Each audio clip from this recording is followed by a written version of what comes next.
Nakakatuwang tingnan ang dalawang bata. Sabik na sabik ang mga ito na lumusong sa tubig ng dagat. Napakaswerte na magkaroon ng kambal na anak dahil bakit nga ba? Kung siguro ay hindi nangyaring aksidente noon sa kanila ni Celine, ay malamang meron na rin silang anak. Marahil ay isang tunay na pamilya na ang meron sila. Isang two-piece bikining suot ni Zoe. Nang tanggalin nitong robang suot, ay sunod-sunod siyang napalunok. Iyon pa rin ang dating hubog ng katawan ng kanyang asawa. Ngunit bilang nakunot ang noo niya nang mapansin ang maliit na pilat sa pusod nito. Naoperahan ba to? Tito Jackson, come and join us! Malakas na tawag sa kanya ni Cassie. Halatang-halatang kasiyahan nito habang sinasabuyan ng tubig ang kambal na si Jace. Tito Jackson, come here! Let's swim!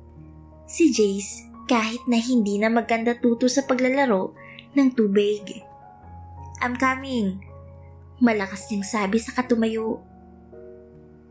Mamaya pa sana siya lulublob sa tubig, ngunit makulit ang dalawa.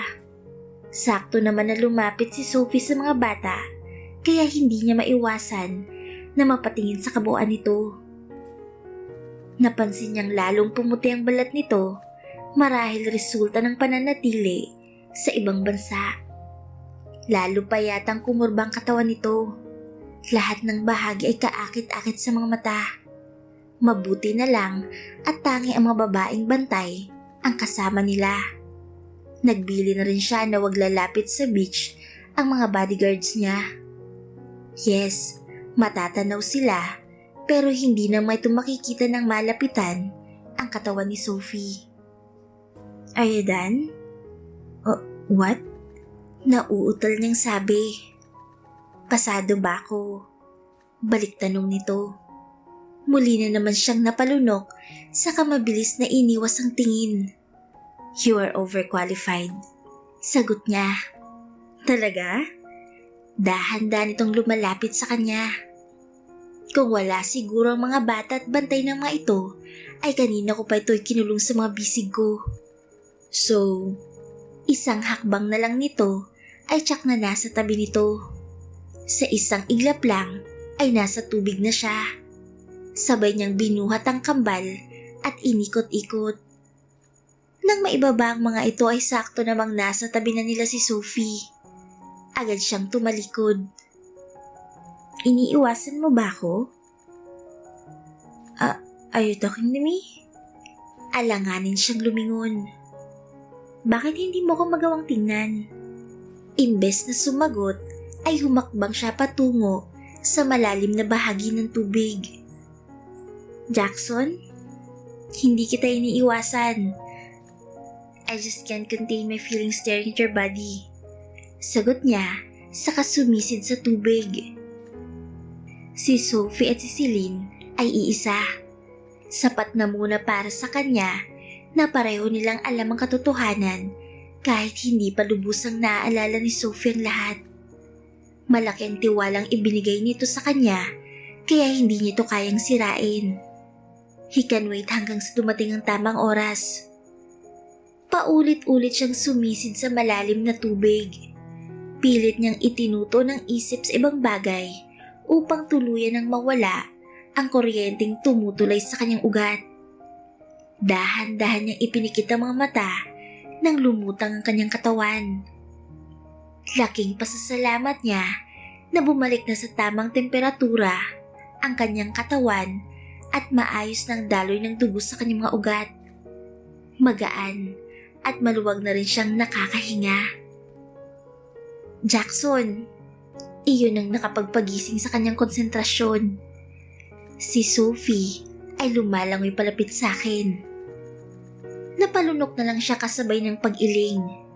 Ang pilit niyang iniiwasan ay hindi mangyari, lalo pat napansin niyang wala na silang ibang kasama. Naiwan silang dalawa samantalang pabalik ng mga kambal at mga kasama nitong bantay sa tinutuluyan.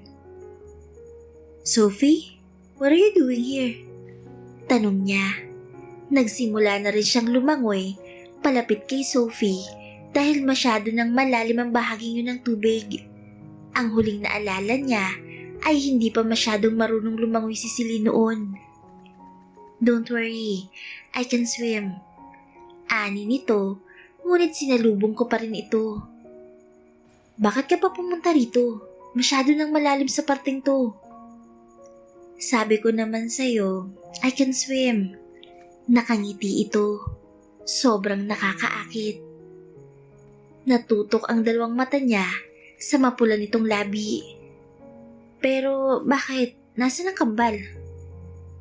Bumalik na sila roon. Manonood pa raw sila ng paborito nilang cartoon. Akala ko ba'y gusto nilang maligo sa dagat? Ang bilis naman ata. Kahit ganun ang dalawang yun, alam nilang limitasyon nila. "Limitation? What do you mean?" Sinanay ko sila na hindi pwedeng sumobra sa lahat ng bagay. They should learn to practice self-discipline at the early age. Yun kasi ang bilin sa akin ni Dad. Isang di pa na lang ang layo nila sa isa't isa, kaya naman muli na namang dumaloy ang init sa kanyang katawan. "May gusto sana akong itanong sa'yo." "Ano yun?" Nakangiti pa rin ito habang titig na titig sa mga mata niya. "Anong pilat sa tiyan mo? Saan mo yung nakuha?" "Pilat?" He neither answer. Isa pa yun sa nakadagdag ng isipin niya, pero nais niyang malaman ang pinagmula nun. Marahil makatulong iyon upang malaman niyang totoong nangyari bago sila maghiwalay noon. "Ang sabi sa akin ni Dad noon, sakitan ako mula pagkabata. Isa raw to sa epekto ng pagkakasakit ko." "Nasaan ang mom mo?" "Mom ko?" Tumango siya. "Ang kwento ni Dad ay naaksidente kaya wala na ang mom ko." Malungkot na sabi nito. Bigla siyang naalarma sa pagsungaw ng luha sa mga mata ni Sophie, kaya naman hindi na siya nagdalawang isip pa na abutin ito at yakapin. Alam niyang naguguluhan ito sa lahat at masakit sa kanya na dahil sa itinanong niya ay nakita niyang paggalito sa mukha nito. "I'm sorry. I'm really sorry." Aniya sa pagitan ng paghalik-halik sa buhok nito. Nakita niyang napapikit ang mga mata nito dahil doon. Hinawakan niya si Sophie sa kamay sa kamarahang hinila. Kinainisan niyang sarili dahil nasaktan niya ito. Hindi na sana pa niya inungkat pang tungkol sa bagay na makapagpapaalala sa nakaraan nito. Tinungo nilang malalaking bato sa di kalayuan sa dating kinaroroonan nila. Nais niyang maging panatag ang loob nito. "Pasensya ka na kanina. Hindi ko dapat sinabi mga yun." Aniya nang maalalayan niya itong makaupo. "Wala kang kasalanan, Jackson. Ako ang dapat sisihin dito dahil hindi ko maalalang lahat. Maraming bagay gusto kong alalahanin ngunit wala talaga. Wala akong maalala." Ani nito na sapo ang mukha. "Sophie, tumingin ka sa akin. Tingnan mo ko sa mga mata." Mahinang utos niya. Maya-maya pa ay lumingon ito paharap sa kanya. Tiningnan niya ito ng diretso sa mga mata, sa kamarang hinaplos ang buhok nito. "Wala kang kasalanan sa nangyari. Oo nga't nakalimutan mong lahat, pero may isang bagay na natili sa'yo." Masuyo niyang pinagmasdan ang kabuuan ng mukha nito. "Malaking bagay na naaalala mo ko at labis ako nagpapasalamat na hindi nakalimot ang puso mo. Paano ko sasabihin kay Andron tungkol sa atin kung hindi mo kailangan magmadali, my wife? Bahagya niyang pinisil ang baba nito. Nahintay ko nga ang 4 na taon. Paano na lang ilang araw o ilang buwan? Ang mahalaga, nandito ka na. Kilala mo ko. Kilala ng puso mo ang puso ko." Magaan niyang hinagkan ang isang kamay nito. Pero, trust me, please. Only if you kiss me. Tugon nito na ginatuwa niya. Iyan ba talagang kondisyon mo? Why, hindi mo ba kayang gawin? Nanunubok na sabi nito kasabay ng pagtaas ng isang kilay. Napalunok siya sa kamuling pinagmasdan ng maganda nitong mukha. Nothing beats her beautiful smile. Nakakawala ng aalalahanin. Nakakabuhay ng puso. Tunay ngang sisilin ito. Who says I can't do it? Nakatitig na siya sa labi nito. I am more willing to oblige Mrs. Anderson. Nagbagong ekspresyon ng mukha nito. Parang natigilan dahil sa pamimilog ng mga mata nito. Anong sinabi mo? That I can do what you wanted. Sagot niya at pinaglipat-lipat ang mga mata sa dalawang namimilog pa rin ang mga mata nito. Ang huli mong sinabi. I am more willing to oblige Mrs. Anderson.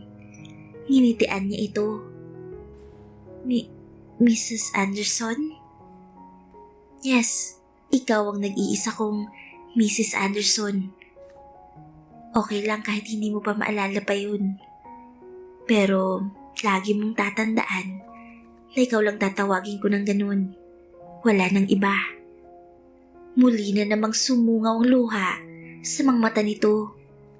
Hey. Mabilis na alo niya kay Sophie. I'm sorry kung dahil na naman sa sinabi ko ay napaiyak na naman kita. Sunod-sunod na umiling ito.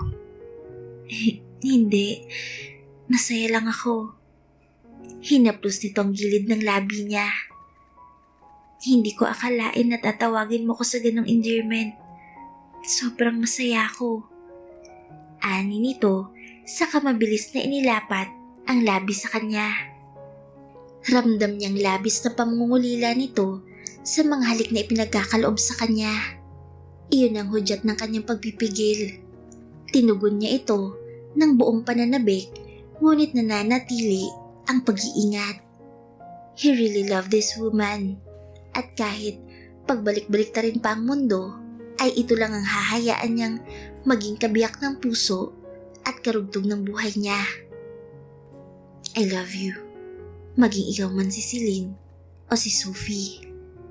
This heart of mine beats only for you. Aniya nang makabalik na sa normal na paghinga.